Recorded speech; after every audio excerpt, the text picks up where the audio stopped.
Bonjour à tous, très heureux de vous retrouver dans Smart Job, le rendez-vous emploi RH de Bismart. C'est tous les jours en direct du lundi au vendredi, débat, analyse, expertise. Vous connaissez notre rendez-vous et nos rubriques avec Bien dans son job. Aujourd'hui, comment motiver ses salariés? Ça, c'est une question importante grâce à une récompense et à une carte cadeau. Notamment, on en parlera dans quelques instants avec notre invité. Smart et Réglo, le don de jour. Qu'est-ce que c'est exactement? Un avocat nous expliquera tout. C'est un phénomène qui progresse dans les entreprises. La pause café, tiens. Que dites-vous à la fin de vos mails? Oui, c'est toujours un peu embarrassant, bien à vous, cordialement, merci, belle journée. On fera le point avec Fanny Griesmer sur la formule de politesse qui sonne juste, ça sera dans notre pause café. Le cercle RH, la santé psychologique, les risques psychosociaux des salariés, mais pas seulement d'ailleurs, des demandeurs d'emploi et des chefs d'entreprise. C'est un phénomène qui a progressé depuis un an, depuis cette crise Covid. On fera le point évidemment, les chiffres ne sont pas bons. Et puis dans Fenêtre sur l'emploi, eh bien, on s'intéressera à une personne qui fait connaître la finance au plus grand nombre. C'est la mission du Chief Talent Officer. Il travaille chez Natixis et il sera notre invité. Il nous expliquera tout. Tout de suite, bien dans son job.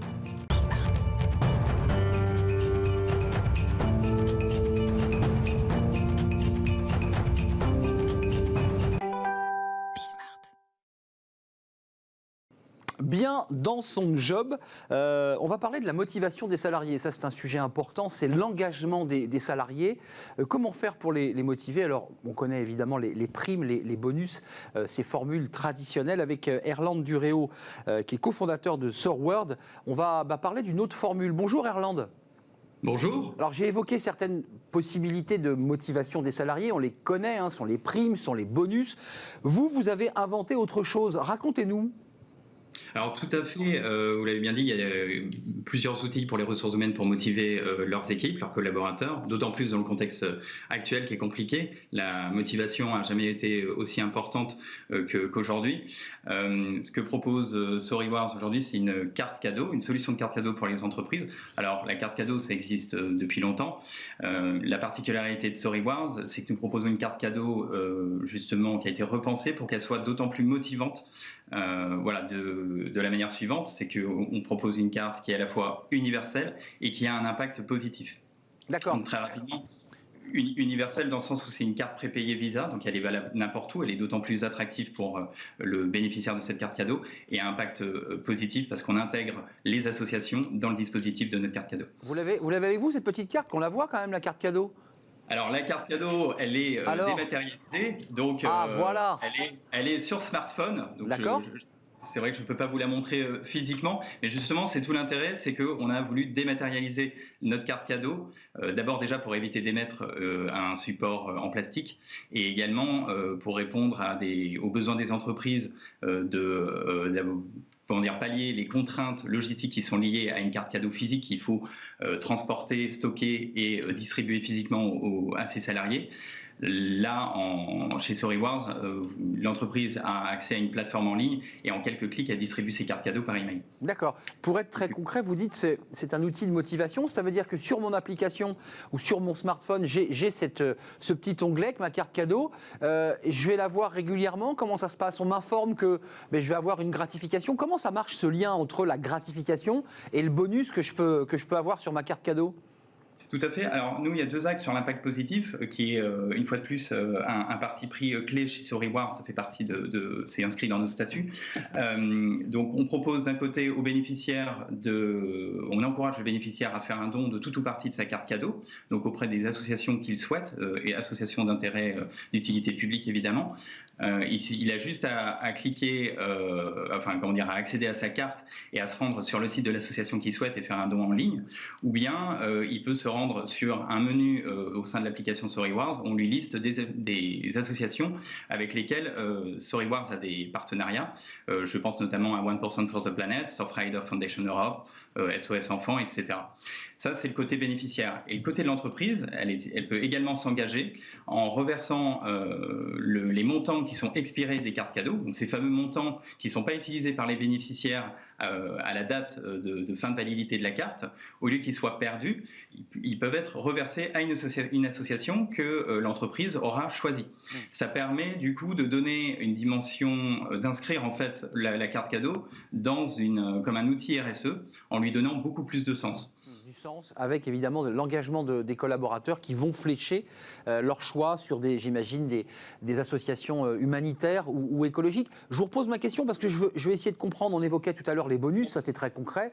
Par trimestre, à l'année, eh bien, votre RH ou votre manager vous convoque et vous dit voilà, vous aurez tel bonus parce que le groupe a bien travaillé ou parce que vous-même, vous avez bien travaillé. Comment ça se matérialise dans l'entreprise?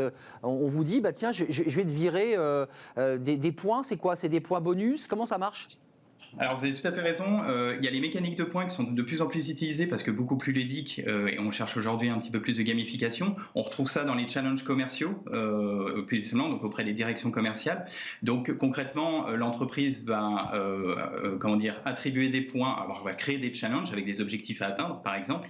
C'est un exemple parmi d'autres. Et donc si j'atteins cet objectif, je vais gagner des points. Concrètement, ce que fait la direction commerciale, elle va se rendre sur notre plateforme, elle va renseigner le nombre de points qu'elle veut créditer à tel collaborateur et ça va créditer sa carte immédiatement. Tout est immédiat parce qu'on est une fois de plus dans la dématérialisation. Donc la carte est immédiatement créditée à distance et le bénéficiaire de cette carte cadeau, le salarié, va avec son smartphone pouvoir immédiatement dépenser sa carte cadeau dans tout le réseau Visa.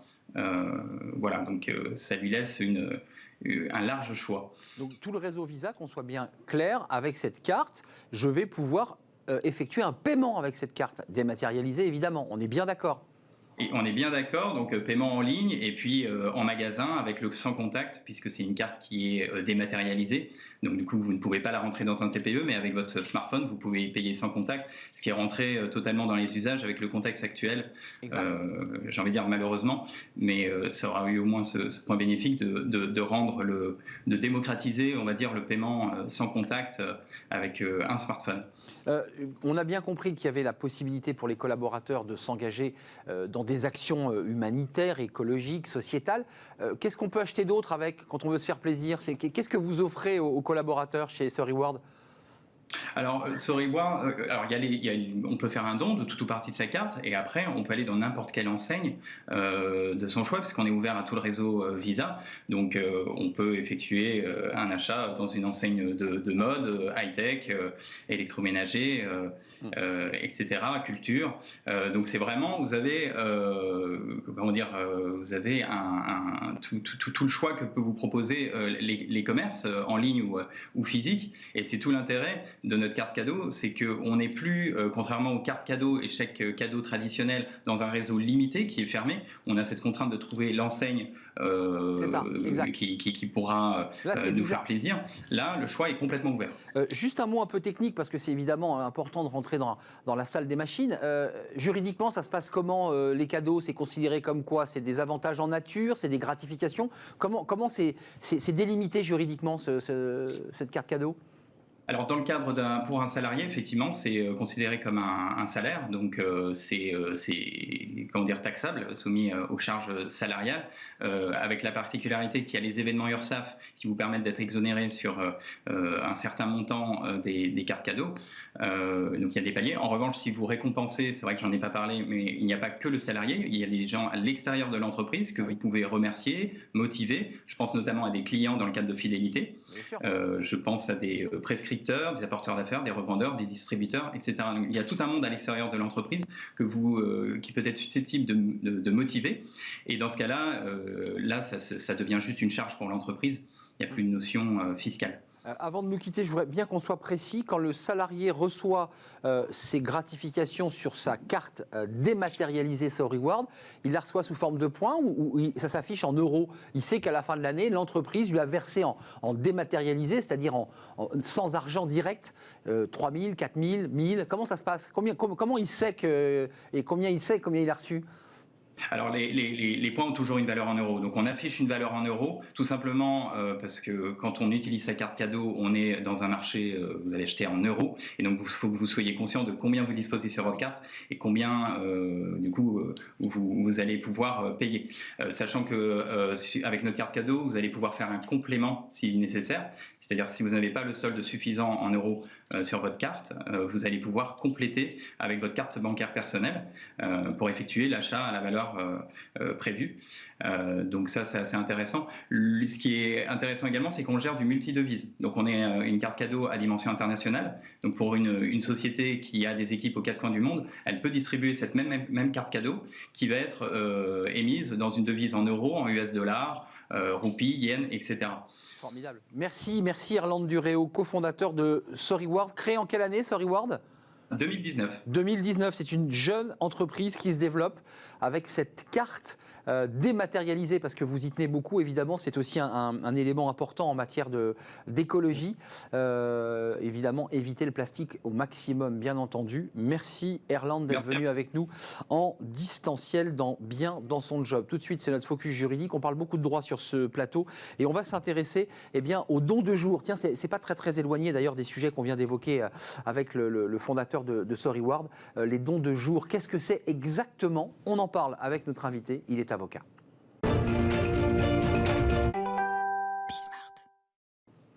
Smart et Réglo. On évoquait il y a quelques instants cette carte dématérialisée où les salariés pouvaient donner à des associations humanitaires. Là, on parle du don de jour. Alors, on l'a évoqué quelques fois sur ce plateau. C'est un sujet qu'on ne connaît pas bien. Clément Estivier, merci d'être avec nous et de nous éclairer sur ce sujet. Avocat au barreau de Paris, cabinet Faro Avocat, spécialiste en droit social. Et vous êtes, je le rappelle, chargé d'enseignement, malgré votre jeune âge, à l'université Paris-Panthéon-Sorbonne. Le don de jour, on en a un peu entendu parler, mais qu'est-ce que c'est exactement ? Alors tout d'abord, merci pour votre invitation. C'est un plaisir. Le don de jour, c'est le fait pour un salarié ou une partie de salariés de renoncer à des jours de repos qu'il a acquis au profit d'autres salariés de l'entreprise, dans des situations qui sont visées par la loi. Alors concrètement, ça fait évidemment écho aux lois récentes d'ailleurs sur les personnes, les aidants, qui sont obligés de prendre des jours. Est-ce que ça rentre aussi dans ce cadre-là ? Comment ça marche ? Exactement. C'est un dispositif qui est très intéressant parce qu'il est assez récent. Finalement, il date de 2014. On a 3 cas d'ouverture de dons. Et il est né d'un mouvement de solidarité à l'initiative de salariés de la société Badois qui ont en fait donné 170 jours de congé alors qu'aucun dispositif légal n'existait à un salarié dont l'enfant était malade. Et donc on a finalement un dispositif qui aujourd'hui est réservé à 3 situations. La première, c'est avoir un enfant malade, gravement malade et nécessitant un soutien au quotidien. Le fait d'avoir justement d'être proche aidant, donc c'est-à-dire d'accompagner au quotidien une personne en situation de handicap ou en perte d'autonomie. Et la dernière, c'est le fait, et c'est récent, je ne sais pas si vous vous souvenez de l'année dernière des débats concernant ce congé, c'est le fait d'avoir à l'Assemblée. Exactement, à l'Assemblée, d'avoir un enfant décédé de moins de 25 ans. Alors, ça veut dire qu'au départ, c'était empirique, ça s'est passé entre collaborateurs et salariés qui se sont dit on ne peut pas laisser cette femme dans cette situation, on va l'aider, on est allé voir le DRH. Là, c'est l'inverse, c'est maintenant l'entreprise qui, d'une manière très officielle, dit vous pouvez, ça se passe comment d'un point de vue pratique ? Exactement. En pratique, c'est l'employeur qui a l'initiative, ça relève de son pouvoir de direction, donc c'est-à-dire que c'est à lui d'engager finalement, souvent c'est par la négociation d'un accord collectif qu'on met en place ce dispositif, et ensuite on va laisser la possibilité aux salariés bénéficiaires du coup de solliciter un don de jour. L'employeur va ensuite faire un appel aux dons au sein de l'entreprise pour que tous les salariés puissent ensuite donner un ou plusieurs jours aux salariés qui souhaitent en bénéficier. Alors Clément, est-ce que c'est un phénomène qui progresse ? Parce que là, on le voit, c'était quand même ça un petit peu dispersé en fonction de la générosité et des situations. Est-ce que c'est un phénomène qui est en train de progresser, le don de jour ? C'est un phénomène qui progresse effectivement, qui progresse grâce à la pratique. C'est-à-dire qu'on a à chaque fois la pratique des entreprises qui précède la loi. Et donc là, justement, concernant l'activité partielle, concernant la crise sanitaire, on a 2 dispositifs, dont un très intéressant, sur la possibilité, toujours dans la même logique, de compenser une perte de rémunération, parce que c'est ça l'objectif finalement, de maintenir la rémunération du salarié. Là, on est passé dans la crise Covid, là. C'est un autre sujet, là. Exactement. Et donc, dans cette crise sanitaire, on a la possibilité de compenser, de faire des dons de jour aux personnes qui ont une perte de rémunération en raison de l'activité partielle. Alors, ça veut dire que ça se fait au sein de l'entreprise, mais ça se fait évidemment vers d'autres entreprises. Comment ça marche ? On peut le faire, on peut donner des jours et aider un salarié dans un secteur différent ? Alors, c'est ce qu'ont fait plusieurs entreprises, effectivement. On a un dispositif légal qui aujourd'hui reste intra-entreprise. C'est un système de solidarité. C'est la loi, ça. C'est la loi. Mais on a de plus en plus de pratiques d'entreprises qui permettent des dons notamment à des associations.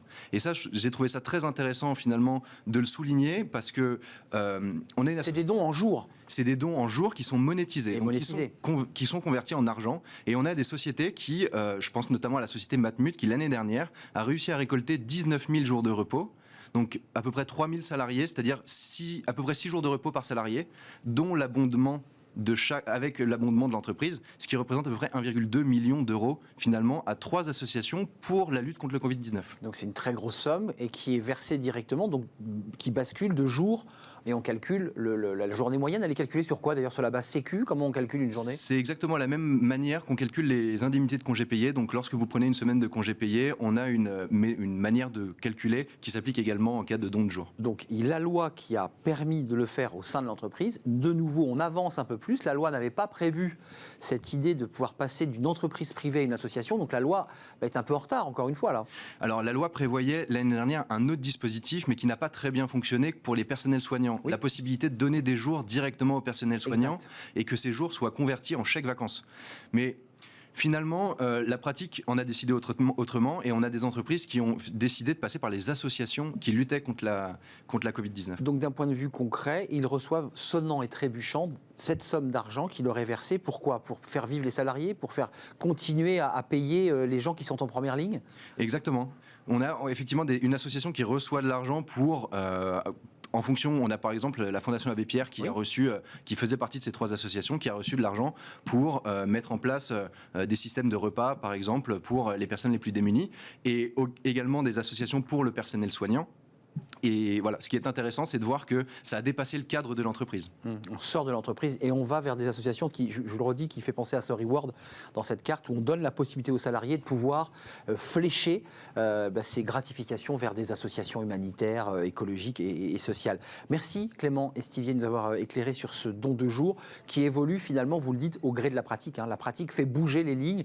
La loi va peut-être devoir de nouveau s'adapter à ce nouveau cadre. Exactement. Merci d'être venu sur ce plateau, avocat au barreau de Paris, et puis vous êtes chargé d'enseignement à l'université, à la célèbre université Panthéon-Sorbonne Paris 1. Merci d'être venu sur le plateau. On va faire une petite pause. Tiens, les avocats, tout le monde est confronté à ce problème qui n'est pas énorme, évidemment. Qu'est-ce qu'on met à la fin d'un mail, d'un SMS, en fonction de la personne? Bien à vous, belle journée, cordialement, bien cordialement. On ne sait jamais quoi mettre, on ne sait pas exactement ce que l'on doit mettre pour se situer à la bonne distance. Fanny Griesmer a fait une étude sociologique, presque ethnologique, de ces mots qui sont comme ça, toujours un peu embarrassants et qui nous font un peu hésiter quelques secondes devant le clavier pour savoir ce qu'on va mettre. C'est la pause café et on en parle avec Fanny Griesmer.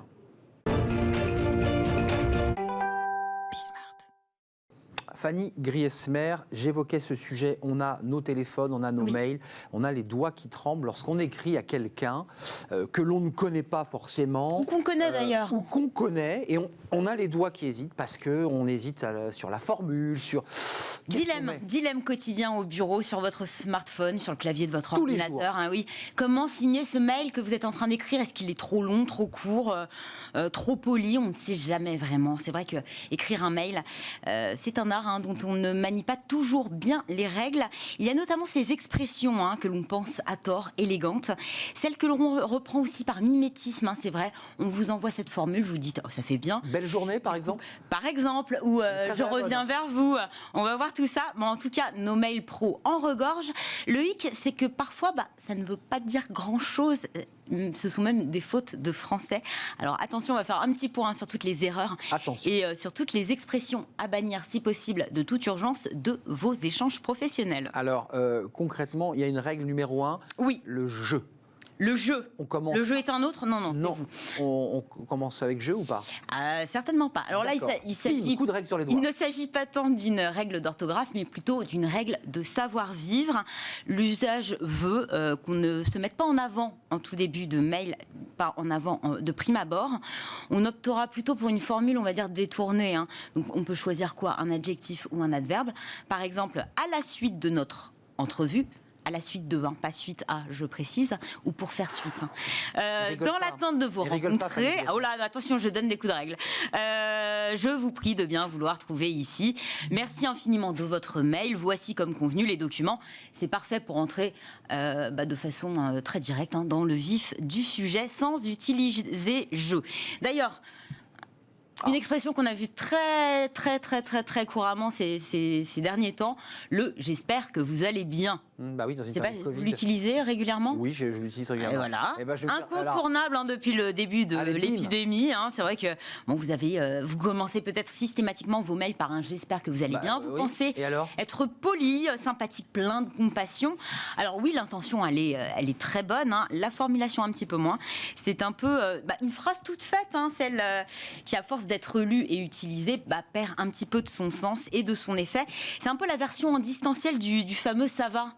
Lancé de manière automatique sans attendre la moindre réponse de votre interlocuteur.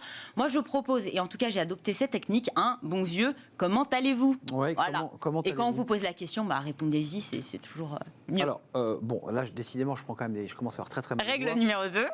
La numéro 2, les expressions qu'il faut proscrire. Mais oui, Oh là les là. expressions qui tuent. Je pense que je vais avoir tout faux encore. Je vous partage ce document. Eh bien, ça ne se dit absolument pas. Attention, on partage quelque chose avec quelqu'un. Vous ne partagez pas à lui.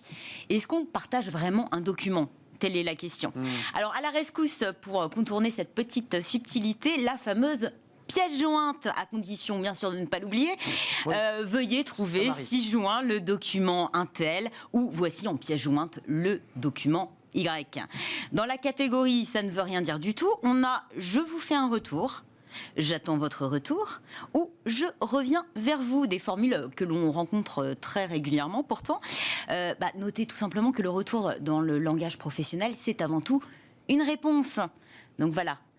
Et le fameux « je reviens vers vous ». Alors c'est un anglicisme, on sait que vous les adorez, mon cher Arnaud. Je les adore, ouais. Une traduction hasardeuse de « I will get back to you ».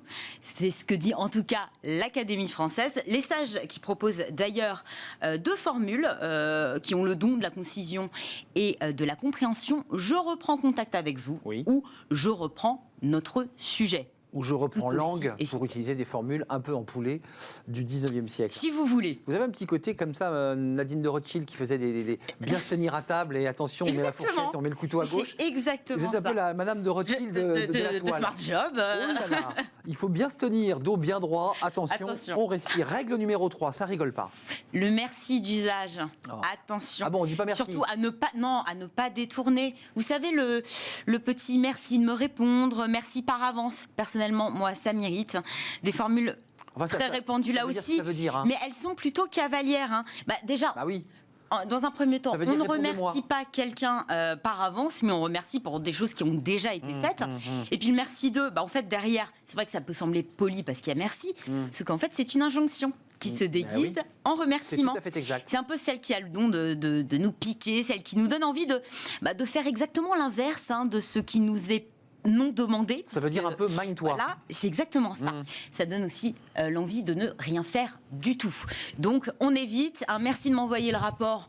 Vous pouvez simplement demander, pourriez-vous m'envoyer le rapport agrémenté d'un petit s'il vous plaît. Ça fait toujours plaisir et c'est nettement plus efficace. La dernière règle. Ouais, la 4. La chute libre en fin de mail, vous éviterez, mon oui. cher Arnaud. Eh oui. Alors c'est vrai qu'on a tendance à dire qu'il faut soigner son attaque de mail, son entrée. Il convient aussi de sortir en beauté. Alors c'est vrai que beaucoup terminent leur mail par un emphatique bien à vous, persuadé de l'élégance de la formule. Moi je dois vous l'avouer, je l'utilise assez régulièrement. Eh bien, visiblement, il ne faut pas. Vous allez comprendre pourquoi. Bien à vous signifie littéralement tout à vous. Et donc, je vous appartiens. Ça peut trop. Dans le monde professionnel, c'est peut-être aller un petit peu trop loin. Alors, on s'interroge sur le cordialement aussi, qui est largement usité. Alors, c'est vrai que ça convient mieux. À utiliser sous réserve de connaître un minimum la personne à qui vous vous adressez, parce que finalement, vous n'êtes cordial qu'avec les personnes que vous connaissez. Cordial, ça veut dire affectueux, fraternel, chaleureux. Donc voilà, à réserver à une personne que vous avez déjà croisée. Ok. Et puis vous avez peut-être, je ne sais pas si c'est votre cas Arnaud, mais déjà cédé aux sirènes du florissant belle journée. Je l'ai essayé, je l'aime pas. Oui, alors attention, ça agace plus d'un là aussi. Même chose pour les variantes tout aussi chic, merveilleuses, jolies, douces, pétillantes. J'ai déjà croisé également. Le bonne journée, on pense que finalement c'est devenu tellement banal que on finit par forcer le trait. afin de remettre un petit peu Très bonne journée. d'intention dans notre propos. On peut tenter le très bonne journée. Excellente journée. C'est vrai qu'on essaye de donner le sentiment à l'autre que finalement on a choisi soigneusement des mots pour s'adresser à lui, alors que pas forcément.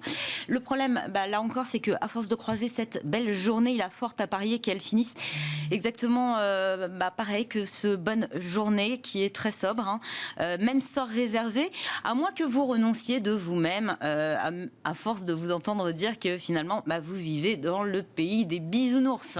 Merci Je Fanny. vous souhaite une très belle émission, cher Arnaud. Bien à vous, cordialement. Et je vous souhaite une bien belle journée, Fanny Griesser, la Madame de Rothschild de la tenue sur les mails et sur Internet. Attention, suivez les conseils. C'est vrai que c'est toujours très, très, très compliqué. C'est délicat. Pour être honnête, et on a tous commis un peu toutes les règles et les fautes que vous avez citées. Merci Fanny d'être venue nous rendre visite. On se retrouve bientôt. C'est-à-dire lundi, je crois. C'est-à-dire lundi. On fait une petite pause classique, courte pause, et on se retrouve après pour un sujet tabou, un sujet sensible, les risques psychosociaux chez les demandeurs d'emploi, chez les salariés qui ont les pieds dans le vide parce qu'inquiets. Et puis on parlera aussi des chefs d'entreprise, qui est le sujet très tabou, parce que le chef d'entreprise, évidemment, c'est celui qui tient la baraque et qui, normalement, ne doit pas souffrir, ne doit pas montrer ses souffrances. Et lui aussi est impacté par cette crise Covid. On va en parler parce que les chiffres ne sont pas bons. On va faire le point avec des experts dans quelques instants. Restez avec nous.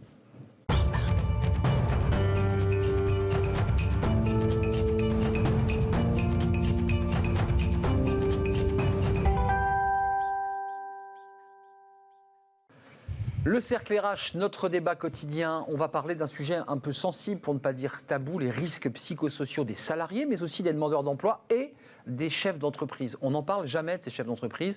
Ils sont en première ligne, ils tiennent, comme on dit, la baraque, et parfois ils sombrent aussi parce que la situation économique, évidemment, les percute de plein fouet. Les chiffres ont progressé, on le verra à travers une étude d'empreinte humaine.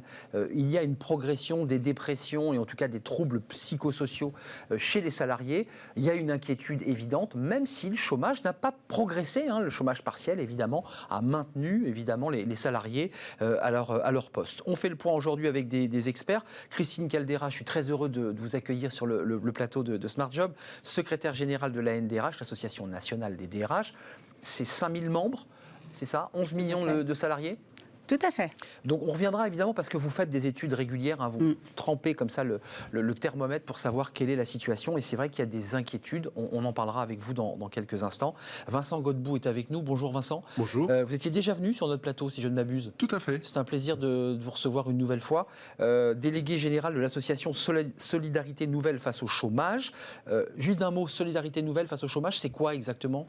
C'est une association de citoyens qui donnent simplement un peu de leur temps pour écouter, accueillir, orienter des chercheurs d'emploi. Donc 4000 chercheurs d'emploi chaque année, dont les 2/3 trouvent une solution en 9 mois, quel que soit le contexte, et qui en ce moment en particulier ont un rôle particulier parce que on voit bien que les chercheurs d'emploi renoncent de plus en plus. Et ça... Renoncent à chercher un emploi.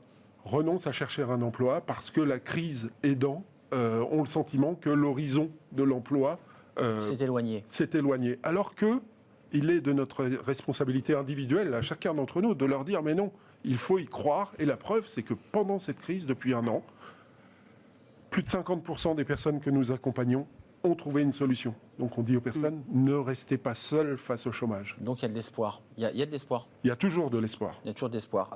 Sylvaine Delamarre est avec nous. J'espère que vous êtes connecté. On avait un petit souci. Oui, vous êtes avec nous. C'est un vrai plaisir. Vous êtes psychologue. Bonjour Sylvaine. Vous êtes psychologue du travail. Vous êtes rattaché au réseau SNC, si je ne m'abuse, parce que vous vous connaissez avec Monsieur Godbout. Vous pourriez être avec nous d'ailleurs sur ce plateau. Commençons par le début. Est-ce que depuis mars 2020, et je me tourne vers vous parce que la NDRH fait des études régulières tous les trimestres pour sonder les cœurs et l'état psychologique des salariés. Est-ce que depuis mars 2020, vous avez sorti des études régulières en septembre, en janvier, est-ce que vous avez vu et constaté, Christine Caldera, une dégradation de la situation psychologique des salariés, pour ne pas dire psychique ? La dernière étude, elle montre, donc on en fait, vous avez raison, on en fait à peu près en septembre, janvier et mai. La prochaine, c'est le mois de mai. Et ce qu'on a vu apparaître, en fait, c'est ce que vous dites, l'état dégradé des salariés. Donc, c'est-à-dire qu'il y a un sujet fin d'année 2020 qui est apparu, c'est le comportement addictif, le côté addiction que pendant le premier confinement, en fait, nos télétravailleurs et également en fait les personnes qui ont été au chômage partiel, donc ont eu. Donc, addictif de quoi? Au tabac, mauvaise ouais, alimentation, c'est ça, ouais. tabagisme, donc alcoolémie, drogue. Donc ça, c'est tout à fait des sujets qui ont émergé fin d'année au niveau des DRH, donc un sujet de plus pour les DRH en matière de prévention. Parce que vous n'aviez plus les salariés à portée de main. Tout à fait. Je rappelle que les membres de la NDRH ont été des DRH. Je rappelle que vous avez été DRH, ainsi que votre présidente et ainsi que tous les membres qui sont autour de la table. Il y a des chiffres, empreintes humaines, on va les voir, parce qu'eux aussi sondent la réalité des salariés. Regardez, les chiffres ne sont pas très bons, il faut le dire. Il y a 45%, alors il y a 2 fois plus de dépression sévère en un an, ça c'est la détresse psychologique des salariés, et puis il y a 45% de salariés qui expliquent qu'ils ont des troubles psychologiques, des détresses psychologiques. C'est 20% en taux de détresse psychologique en plus, c'est quand même sérieux. Sylvaine Delamarre, vous qui êtes connecté à la fois à tous les citoyens, mais aussi aux salariés, puisque vous êtes psychologue du travail, il y a un vrai sujet qui est posé sur la table et qui est posé d'ailleurs pour les années à venir.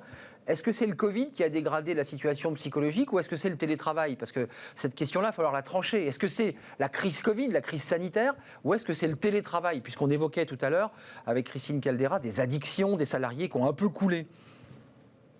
Alors, juste une précision, voilà, je suis psychologue clinicienne et pas psychologue du travail, même si voilà, je œuvre dans SNC. Alors, je pense les deux, à la fois la situation Covid qui touche tout à chacun, et qu'on soit salarié en recherche d'emploi, citoyen, voilà, nous traversons tous cette période critique avec ce que nous sommes et avec notre histoire.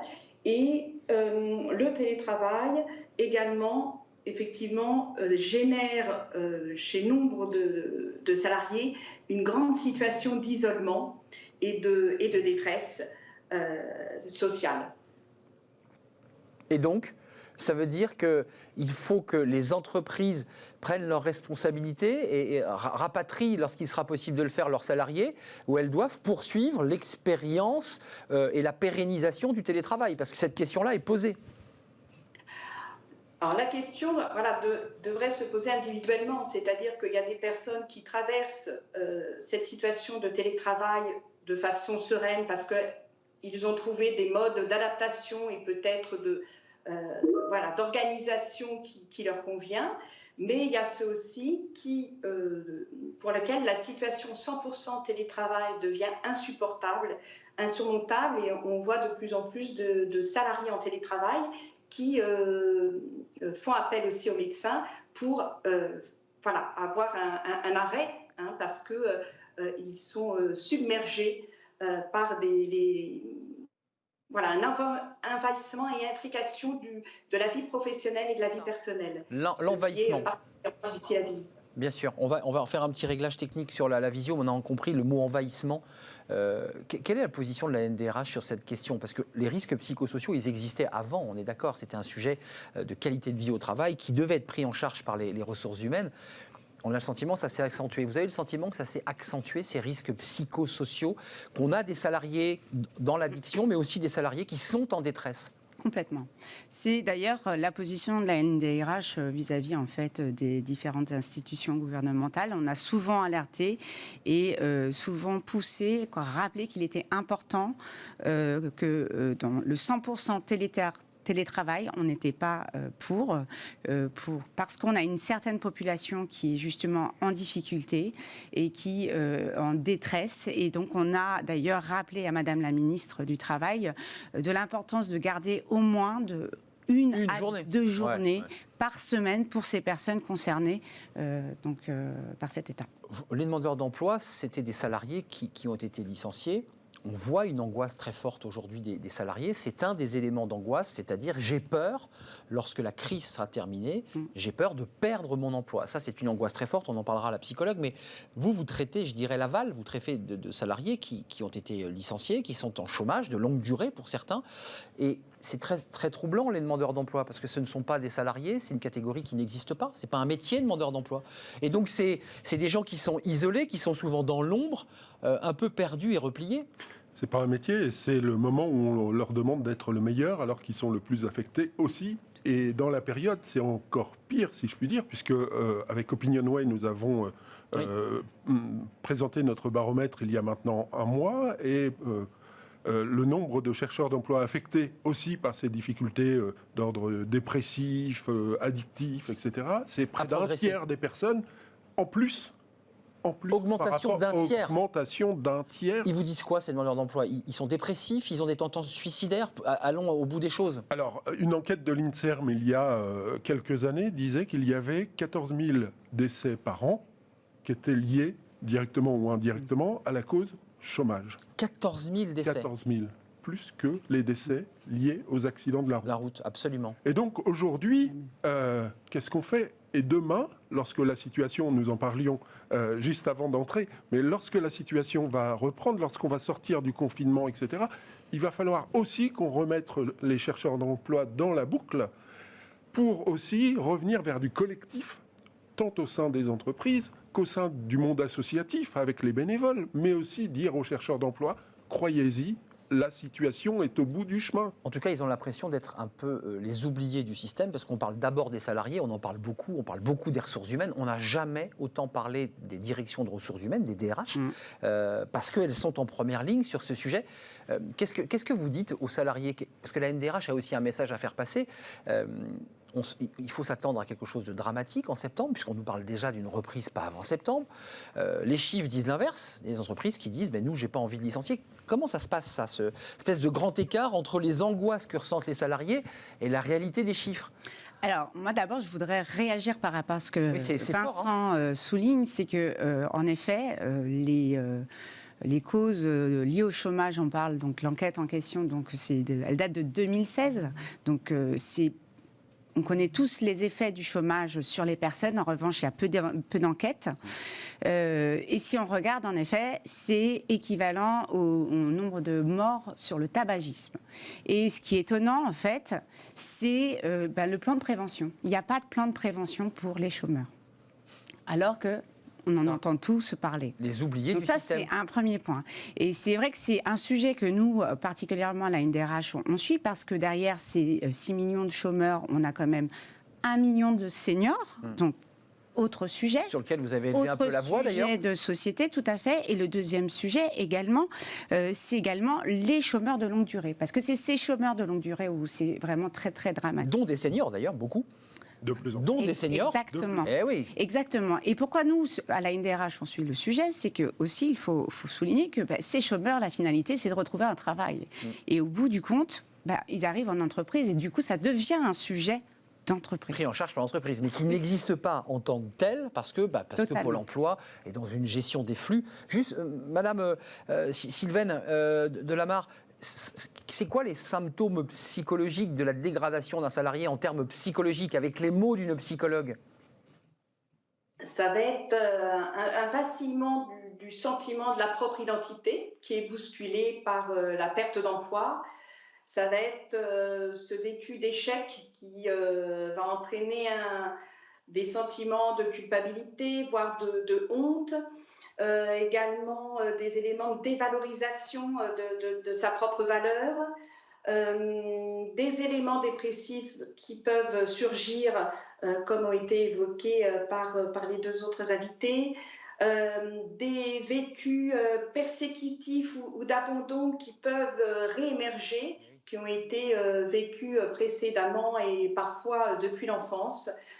Donc un grand bouleversement psychique qui peut faire émerger des troubles et une énorme détresse et beaucoup de souffrance. Merci. Et donc l'incapacité dans cet état de pouvoir ensuite postuler à un emploi dans des conditions optimales, on est d'accord. Quand vous êtes brisé de cette manière, vous ne pouvez pas vous présenter sous votre meilleur visage. Exactement. Et c'est la raison pour laquelle, avec la NDRH et SNC, nous menons un travail en commun aussi sur les séparations. Oui. Parce qu'il y a un vrai enjeu au moment de la séparation, de part et d'autre.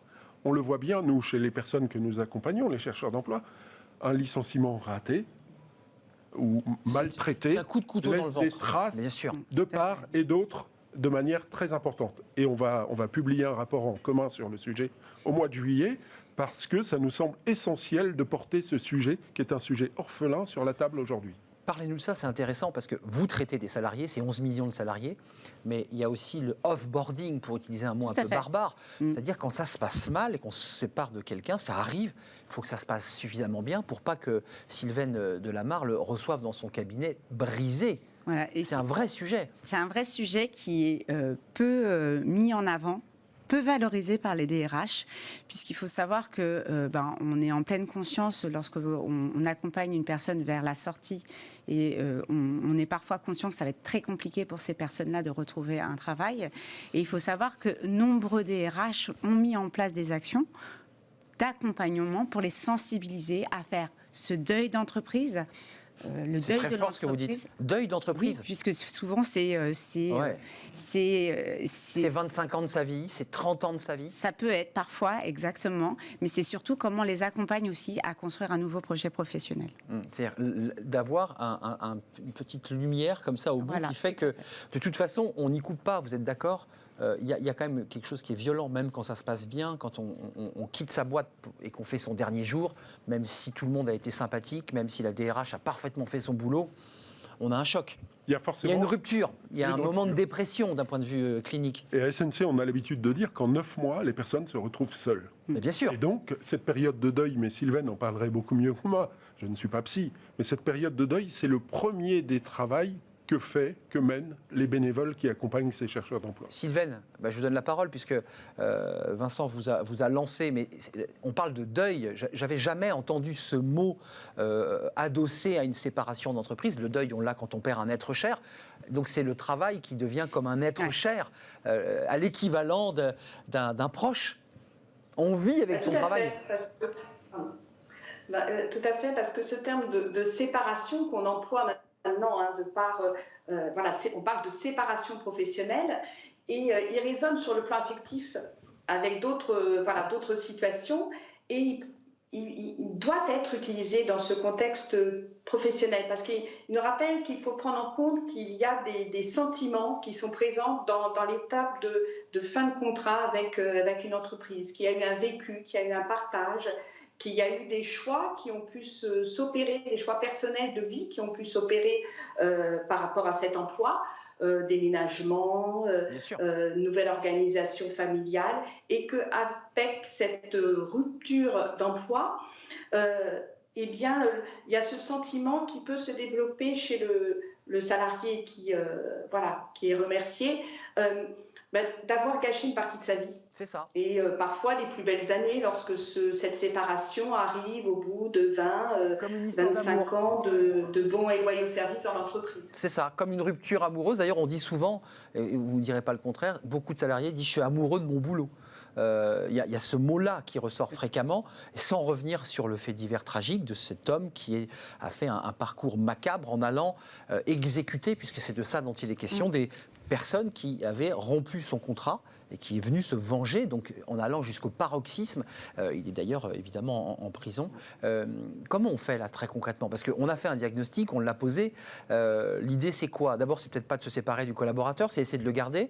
Et parfois on n'a pas le choix.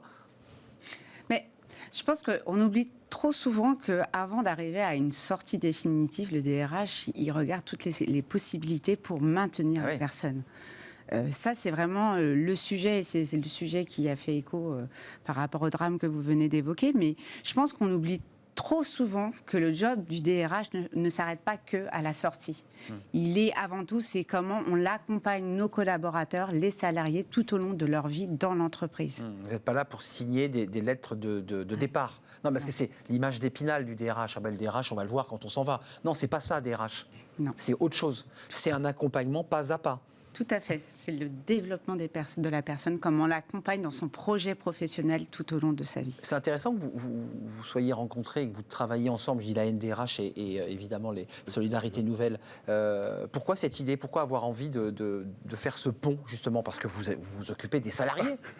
Parce que ça fait un certain nombre d'années qu'on discute avec la NDRH, on a des sujets en commun, la NDRH a beaucoup travaillé sur les seniors, nous on a beaucoup en emploi, nous on a beaucoup travaillé sur les seniors au chômage, et donc il y a forcément des liens entre nous. Et puis aujourd'hui, nous à SNC, nous pensons qu'il faut retravailler cette question et des séparations réussies, mais aussi et des accueils réussis. Et donc c'est bien tout au long de la vie salarié qu'il doit y avoir un accompagnement qui se met en place. Et nous pensons qu'on a aussi... Et pas 10 jours avant de partir, on dit à la personne, c'est fini, tu t'en vas, on ne veut plus de toi. Parce que là, c'est un choc terrible. Exactement. Un sentiment de trahison, en tout cas très fort. Parlons, avant de partir, parlons un peu des seniors, tiens, parce que chez vous, SNC, vous avez des seniors qui vous disent, j'ai envoyé 1,50 m de CV, et puis on ne me répond pas, souvent, ou on me dit que je suis trop vieux, ou on me dit que je suis trop cher.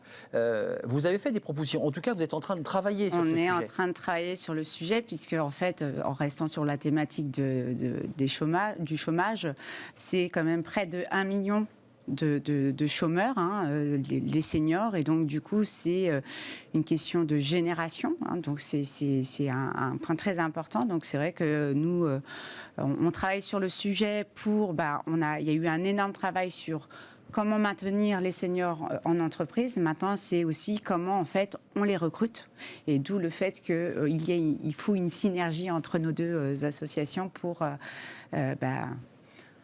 aller plus loin. Sylvaine, avant de nous quitter, je ne voulais pas qu'on se quitte sans parler des chefs d'entreprise. Je ne parle pas de patrons de grands groupes, parce que parfois il y a des parachutes, on se réorganise, on rebondit, mais je parle de ceux qui ont une petite PME, qui ont parfois mis leur maison, qui ont mis leur argent personnel dans l'entreprise, et qui très discrètement, le soir, vers 18h, passent vous voir et vous disent « je suis épuisé, je ne peux pas le dire, je ne peux en parler à personne ». Vous avez ce genre de cas ? Bien sûr aussi, parce que c'est une responsabilité que d'avoir des salariés, et souvent il y a un climat aussi de bienveillance et de proximité dans les PME qui font que lorsque l'entreprise va mal, le fait de se séparer de certains collaborateurs est encore plus douloureux du fait de cette proximité. Il y a moins de niveaux hiérarchiques et moins de filtres, j'ai envie de dire, pour porter la réalité qui peut être... c'est un deuil nous aussi. devons nous séparer de quelques collaborateurs. Sylvaine, c'est un deuil aussi, d'une certaine manière, pour lui. Et complètement aussi, parce que ça peut aller très vite pour les petites entreprises, de se retrouver en très très grande difficulté et devoir fermer aussi boutique. Et puis avant de nous quitter, je voudrais quand même qu'on dise un mot sur, sans accentuer et exagérer, mais il y a aussi une détresse des DRH depuis 1 an. Vous l'avez constaté avec une cellule d'écoute, c'est-à-dire que la détresse, elle est à tous les échelons, des demandeurs d'emploi inquiets jusqu'au DRH qui lui aussi est en détresse. Vous avez des retours de détresse ? Ça devient long. Nos DRH sont fatigués, et on en parlait avec Vincent Godbout également. C'est aussi parce que derrière nous, nos DRH, c'est aussi nos bénévoles donc de notre réseau, donc ça fait beaucoup. Donc ils doivent à la fois évidemment mettre les mains dans la machinerie à NDRH, puis ils sont au travail. Il y a bien une cellule d'écoute, si je ne m'abuse, avec la possibilité pour eux de pouvoir s'épancher, parce que c'est vrai que le DRH, il reçoit évidemment tous les ennuis, mais il a quand même un petit peu comme le patron, il peut en parler à pas grand monde. Vous êtes d'accord ? À la NDRH. À la NDRH. Voilà, tout à fait. Parlez-en à la NDRH. D'ailleurs, vous avez une cellule d'écoute, pour être sérieux, tout à fait, à destination des DRH qui, parfois, ont envie de s'épancher, parce qu'ils reçoivent quand même beaucoup de pression, là, les DRH. Oui. Merci à vous. Merci Sylvaine de nous avoir éclairé. J'irai sur cette chaîne du travail, parce qu'il y a les chefs d'entreprise, il y a ceux qui sont en activité, puis il y a ceux qui cherchent une activité. C'est toute une chaîne qui doit être reliée. C'est ce que vous faites finalement, Vincent Godbout, avec la NDRH, pour être maillé et que tout le monde puisse reprendre une activité et une forme de dignité. Merci Sylvaine Delamarre, psychologue clinicienne. Vous y tenez beaucoup, pardonnez-moi, et vous êtes rattachée au réseau SNC Solidarité Nouvelle contre le chômage. Face au chômage. Face au chômage, voilà. C'est important, c'est face au chômage. Face au chômage. C'est comme la guerre, on est face à face. On affronte le chômage. C'est une réalité et voilà, c'est une réalité. Et Christine Caldera, c'était un plaisir de vous accueillir. Vous êtes la secrétaire générale de l'Association nationale des DRH. On a bientôt terminé, mais pas tout à fait. Fenêtre sur l'emploi, c'est notre dernière rubrique. On va s'intéresser. Alors là, ça donne un peu plus de positif. C'est un Talent Chief Officer qui se déplace dans les écoles de commerce pour parler finance, pour donner peut-être envie aux filles, aux femmes, aux hommes aussi, de rentrer dans les métiers de la finance. Merci à vous trois. Tout de suite, c'est Fenêtre sur l'emploi.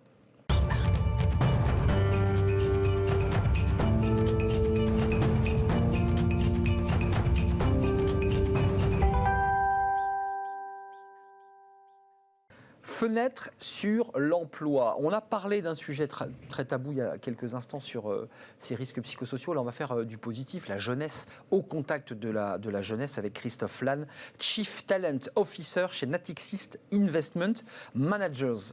J'ai tout dit? Tout à fait, vous avez tout dit. En bon François, c'est quoi votre métier? Alors, en bon François, Chief Talent Officer, c'est en fait mettre en œuvre 2 priorités stratégiques pour l'entreprise, à savoir, en premier lieu, permettre à nos collaborateurs de continuer à se développer, de continuer à se former, de continuer à enrichir leurs compétences, leurs expertises, et en accompagnement des transformations de l'entreprise. Et c'est aussi une deuxième priorité, identifier des potentiels, les recruter, les développer, leur donner envie, bah oui. Les retenir et les faire partager avec le reste de l'organisation, avec le reste des autres collaborateurs, les nouvelles tendances et les amener à être la génération de demain. On va parler de l'interne. Ouais. Parlons de ces étudiants que vous allez chercher, école de commerce. Pas que, parce que j'ai vu qu'aujourd'hui, dans la finance, on recrutait, vous aviez des centraliens, des polytechniciens.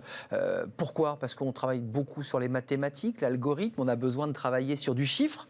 Parce qu'effectivement, on travaille sur beaucoup d'éléments avec une dimension quantitative, où effectivement les mathématiciens et ceux qui ont une approche plus chiffrée est intéressante. Mais on recrute aussi d'autres profils venant de tous horizons. Et vous savez, on est un groupe mondial. Hein. On a à peu près plus de 4000 salariés, avec autant de salariés en France et en Europe qu'aux États-Unis. Et on s'adapte à l'ensemble des recrutements et à l'ensemble des populations que l'on a selon les différentes régions et qui répondent aussi à nos besoins. On va parler du Graduate Challenge, parce que ça c'est coché un peu sympa, un peu fun. Voilà. Mais quand même, est-ce que la finance aujourd'hui attire? Parce que la finance, c'est un secteur d'activité très porteur, très rémunérateur. J'en parlais avec un responsable d'un fonds la semaine dernière. Il me dit, je n'ai que des hommes chez moi. J'ai du mal à recruter des femmes. C'est vrai ça? Alors, c'est très masculin. Peut-être, avant de répondre juste à ce point, la finance attire toujours. Mais c'est vrai qu'aujourd'hui, dans la finance, les jeunes recherchent autre chose que simplement... Le simple gain de l'argent. Le gain de l'argent ou la rémunération. C'est ça. Ils cherchent aussi à donner un sens à leur investissement. Ils cherchent à donner un sens à ce qu'ils vont apporter à l'entreprise et au projet de l'entreprise. Et donc, de ce point de vue, pour nous, c'est extrêmement important de pouvoir attirer ces nouvelles personnes et ces nouveaux profils. Et c'est pour ça, on en discutera dans le cadre du Graduate Challenge, qu'il y a une dimension d'accès et d'échange avec eux sur la façon dont ils voient le monde de l'investissement et le c'est la marque employeur, le monde de demain. Comment ils vous regardent, quoi. Comment ils regardent ce monde de la finance. Exactement. Et comment vous vous adaptez pour les faire venir. Exactement. Alors ensuite, effectivement, il y a un autre...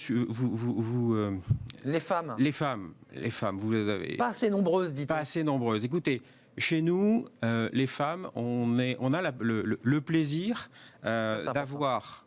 Et la fierté d'avoir, parce que c'est une politique qu'on a lancée depuis pas mal de temps déjà, d'avoir un taux de féminisation au niveau des professionnels de l'investissement qui est supérieur à la moyenne. Bon. Bon élève. Bon élève, mais on doit encore travailler. On doit encore travailler, on n'est pas encore à la parité, on doit encore travailler. Et parmi ces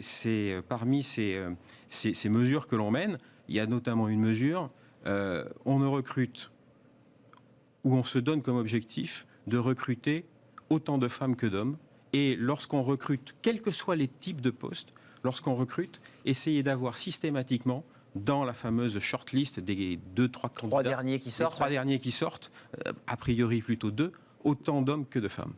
C'est compliqué. Voilà. Parlez-nous, avant de nous quitter, du Graduate Challenge. C'est important, ça. C'est des éléments aussi de marque employeur. Exactement. Alors, qu'est-ce que c'est le Graduate Challenge? C'est d'abord une opportunité fantastique. Et unique. Et unique. Pourquoi? On offre la capacité à des jeunes niveau master, toutes écoles confondues, toutes universités confondues. Toutes écoles. Voilà. En France, mais pas que. Donc là, on a lancé le Graduate Challenge. On a des participants qui viennent des États-Unis, de l'Angleterre, d'Allemagne, d'Italie. Des équipes, ils forment une équipe de 3 à 5 personnes. Ils doivent investir un portefeuille virtuel de 100 millions pendant une période de 3 mois. Excitant. Avec des contraintes d'investissement qui leur sont fixées au départ, qu'ils doivent respecter, et une dimension d'investissement socialement responsable. On revient à l'idée dont on parlait tout à l'heure sur le sens. Le sens. Où est-ce qu'on investit? Exactement. Et à la fin? À la fin, il y a ce processus de sélection. Il y a eu plus de 42 écoles qui se sont présentées. Il y en a 12 qui ont été sélectionnées. Au final, il y en aura 3 qui seront retenues pour la dernière finale, avec un élément qui est extrêmement important. Qui gagne? C'est pas celui qui fait la meilleure performance. C'est ça. Voilà, c'est pas celui qui fait la meilleure performance, parce que la performance, ça compte à peu près pour 15% dans la notation définitive. Ce qui compte tout autant, c'est la composition de l'équipe. Il faut que l'équipe soit diverse. Ça, c'est très important pour nous. Ce qui est important aussi, c'est que l'équipe doit avoir une philosophie d'investissement. Elle doit élaborer une stratégie d'investissement. L'équipe doit aussi, et ça c'est important, avoir une discipline. Et ça, c'est ce qui va être suivi, parce que chaque équipe est accompagnée de mentors qui sont des représentants de nos expertises. Et là, vous êtes aussi, l'air de rien, un peu en repérage aussi des talents. Et bien évidemment, on est aussi en repérage de ces talents. Merci, on gagne quoi? On gagne les 100 000 $? On gagne. Qu'est-ce qu'on gagne? Ah bah oui. Non, pas les 100 000 $. Non. Le point le plus important, c'est que on a sécurisé et on offre une position, un contrat chez Natixis Investment Managers à l'un des participants à la finale. C'est-à-dire sur les 12 à 15 qui vont participer, il y en a un à qui on offrira un job. La bataille est rude. La bataille est rude. Merci. Et on offre un petit prix financier aussi. Ah, c'est très bien. Graduate Challenge. Allez vous inscrire, toute école confondue. Merci Christophe Lannes. Merci beaucoup. Vous avoir donné envie de nous plonger dans ce monde de la finance qui est technique, parfois complexe et passionnant. Chief Talent Officer chez Natixis Investment Managers, avec une entreprise, on vient de l'entendre, qui est plutôt un bon élève en matière d'égalité homme-femme, parce que ce n'est pas le cas dans toutes les salles de marché qui sont quand même principalement masculines. Merci d'avoir répondu à notre invitation. C'est la fin de notre émission. J'étais très heureux d'être avec vous, évidemment. Je remercie Fanny Griesmer et toute l'équipe. Je remercie Alex Paulou. Je remercie pour la réalisation. Puis je remercie Guillaume Sulowski pour le son. Je remercie Pauline Gratel et Margot pour l'accueil invité. C'est toujours un plaisir d'être avec vous. Je serai là demain, évidemment, avec mes experts, les experts de Smart Job et le livre de la semaine. Portez-vous bien d'ici là. Bye bye.